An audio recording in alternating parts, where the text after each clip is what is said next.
வணக்கம். வன்னியடிகளார் வன்னியர் சங்கம் திருப்பத்தூர் மாவட்டம் மாநில தலைமை அலுவலகம்.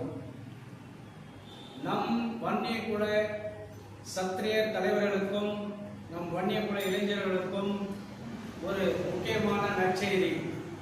நம் வருங்கால இளைஞர்கள் நம் சமுதாயத்தின் வரலாற்றை புரிந்து கொள்ள வேண்டும்.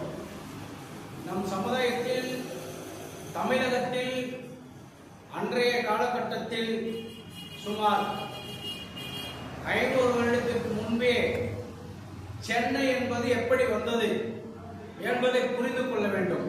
சென்னை என்பது சென்னப்ப நாயக்கர், நம் சமுதாயத்தை சேர்ந்த தலைவர் வழங்கிய சென்னை சென்னப்ப நாயக்கர்.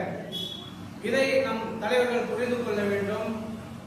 அதே சமயம் அந்த சென்னை மாநகரத்திலே அந்த சென்னப்ப நாயக்கருக்கு எங்கேயாவது ஒரு சிலை வைத்தது உண்டா?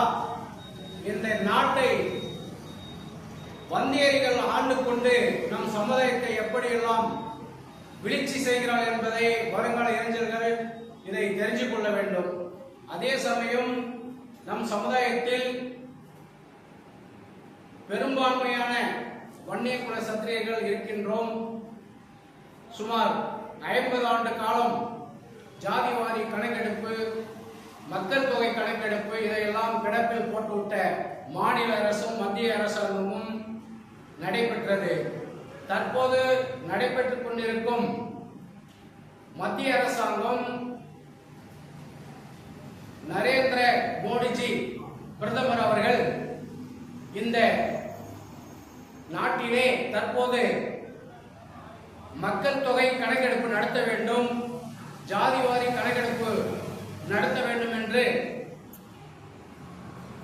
மத்திய கவர்மெண்ட் தீர்மானம் நிறைவேற்றப்பட்டது. இதை ஏன் இன்று வரை இந்த மாநிலத்தில் எந்த ஒரு எம்எல்ஏவும் எம்பியும் ஏன் இதுவரை குரல் கொடுக்கவில்லை?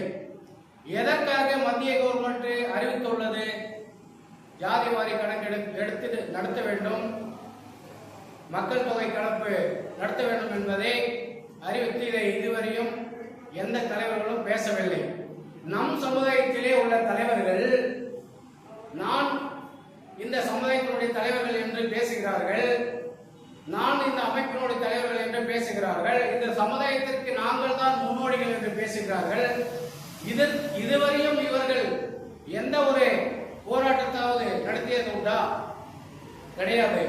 இதையெல்லாம் நாம் வருங்கால இளைஞர்கள் புரிந்து கொள்ள வேண்டும்.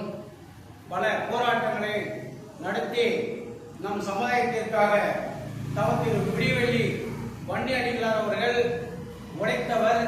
அதன் வழியிலே நாம் வழிநடத்திக் கொண்டு இருக்கின்றோம். வருங்காலத்தில் நம் இளைஞர்கள் எல்லாம் புரிந்து கொண்டு இந்த சமுதாயத்தில் நாம் சமுதாயம் எப்படி வீழ்ச்சியடைந்துள்ளோம் என்பதை தெரிந்து கொண்டு வருங்காலத்தில் பொருளாதாரம், கல்வி, வேலை வாய்ப்பு, வியாபாரம், வணிகம் இதிலெல்லாம் நாம் முன்னெடுத்து செல்ல வேண்டும் என்பதை நான் தெரிவிக்கின்றேன். மீண்டும் அடுத்த பதிவிலே சந்திப்போம். நன்றி, வணக்கம்.